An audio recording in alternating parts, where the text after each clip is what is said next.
and welcome back to another episode of Let's Read an Indie. And for today, we shall be looking at Cosmic Strife Assault by Steve Gavin, the first book in the Cosmic Strife series. So, what is Cosmic Strife Assault? Well, it is a military sci-fi book that is very reminiscent to me of shows and films like Battlestar Galactica, Space Above and Beyond, as well as Independence Day. But it also has a strong family theme, particularly with regards to siblings. But before we dive into the characters, I want to talk about the setting.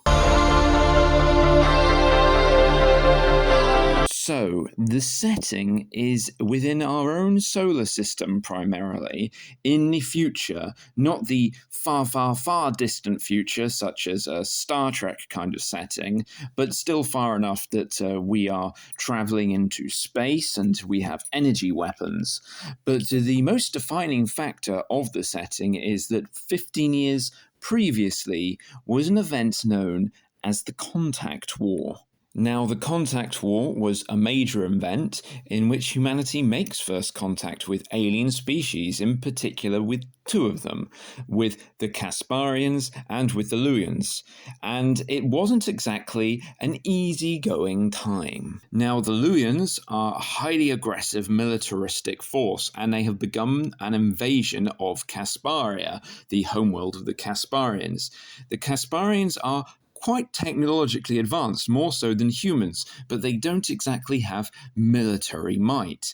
So they get in touch with humanity, making contact, who, while humanity is more technologically advanced than we are now, they aren't at the Casparians level, but they are quite militarily strong and capable, given our history of wars and everything. And the Casparians ask for help in exchange for technology, and so the humans come to the Casparians' aid. However, despite the combined forces of the Casparians and the humans with their technology and military strength, they are unable to repel the Luyan invasion, and as such, a retreat has to be called, with humanity and those Casparians that can escape with them returning to the solar system, leaving Casparia in the hands of the Luyans. And this brings us up to the events of the book, in which humanity has been rebuilding its forces alongside those Casparians who managed to escape from the conflict and the conquest of their home. And the question looms over everyone's head of a potential oncoming conflict, with many pushing for an expedition to reclaim Casparia from the hands of the Luyans. Now, as always, I must address certain criticisms I have, as I do with all of my videos, and for this one, it's mainly in the early stages of the book. It is very exposition heavy, describing the background, ships, and even the pasts of certain characters. It goes into more flat exposition, whereas I would have preferred myself for it to be naturally revealed through character interaction and everything, and in some ways it goes through it pretty quickly with technical terms and everything, breezing through them, which can lead to it being hard to remember all of them because so much information is thrown at you at the start. And there were also some editing issues, shall we say. There were often times when I've found that certain words were repeated very close together within paragraphs, which is something I find quite jarring in writing. But nothing major, to be honest, and these were things that in no way really impeded my enjoyment of the book. Now, when it comes to the characters, there are three primary characters that the story is told through, and they are all very strongly connected as they are siblings, the children of a hero of the Contact War, Colin Ragnar, and they all are involved in the coming conflict in very distinctive ways. We begin with Vance, the youngest of the three children of Colin Ragnar, and he is currently in the middle of training to become a fighter pilot, a space fighter pilot, of course. And that happens to be what his father, Colin Ragnar, was known for. He was an absolute ace fighter pilot and a hero at it.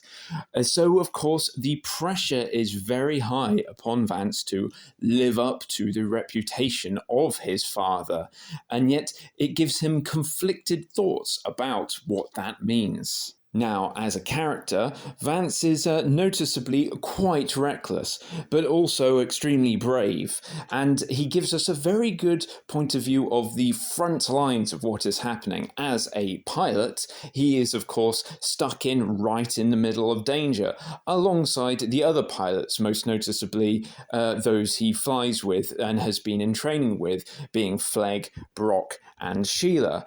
Now, moving on from Vance, we come to his older brother and the middle of the three siblings, Nolan.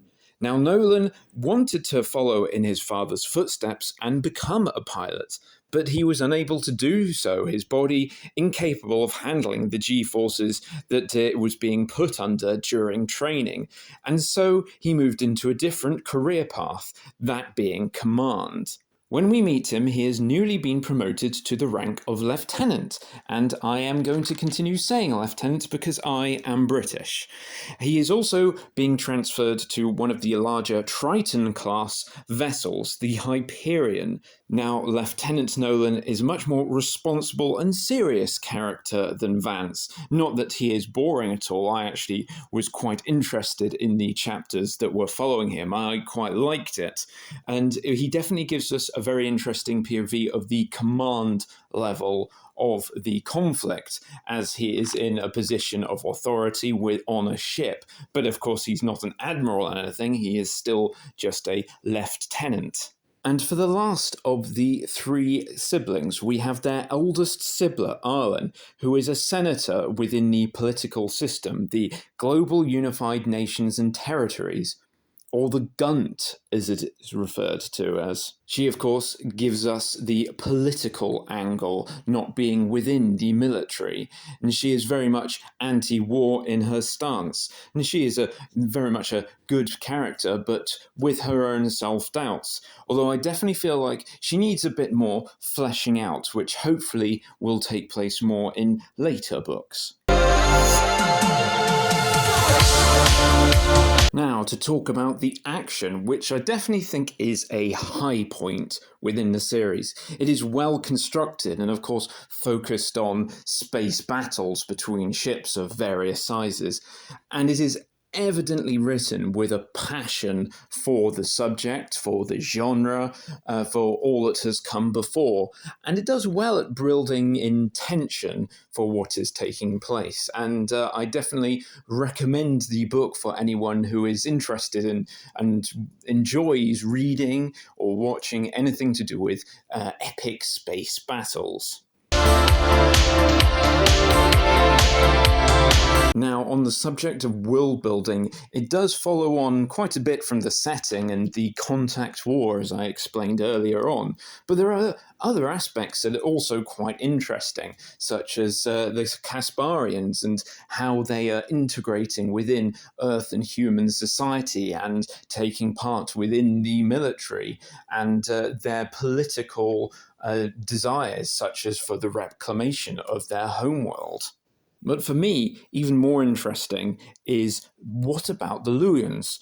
What are they? Who are they? We do not necessarily get too much in the way of detail about them, and I don't think that's a flaw. I feel, for me, that is much more of a mystery that I'm intrigued to learn about, particularly with regards to their leader, Brule, who we encounter a few times. These are very good questions that I definitely look forward to seeing fleshed out more in the future. Now, for my actual thoughts on the book, I find that, once again, within this series of Let's Read an Indie, I've encountered a book that knows exactly what it wants to be and does it well. It is not some deep-seated study of the human condition and everything like that. No, it wants to be an exciting, heartfelt, action, sci-fi, military story.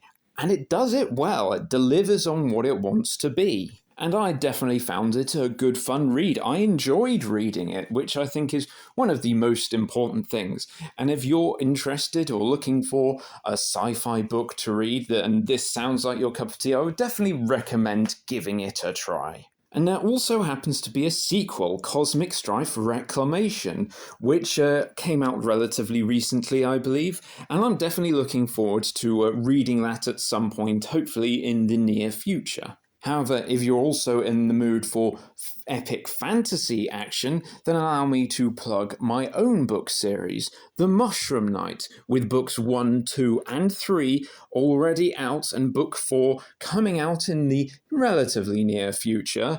This is a story with its own epic battles and great emotional moments for the characters that you're sure to enjoy. Well, that about wraps it up. So until next time, thanks for watching.